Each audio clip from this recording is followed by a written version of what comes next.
Media reignited this conversation about galamsey recently. Your group was one of the first to issue a statement.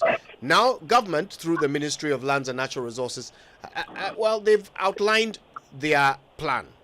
Does this satisfy your group? Thank you, Kojo, and good morning once again to your cherished listeners.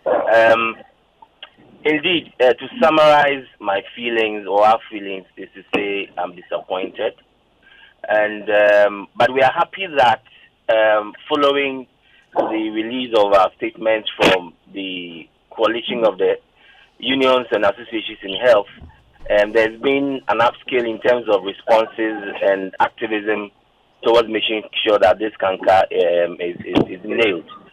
And I'm particularly happy that finally the mother body, PUC and organized labor, has joined the fray. And we are building momentum. I think for us, that is what is needed. What has shown, is that we cannot leave the authorities of the political grouping to see us through. And therefore, and we are happy. But let me go back to the minister's speech. I'm sure you heard about Greenspeak or Fed Speak when Alan Greenspan was the head of the Federal Reserve in America. I mean, he used to speak in vague language, and language that nobody doesn't condemn, doesn't support, and it's vague. At the end of the day, what his intention was is to let the market not panic. Exactly what the minister has done, and it's so disappointing. You are going to engage regional ministers, for God's sake, to do what?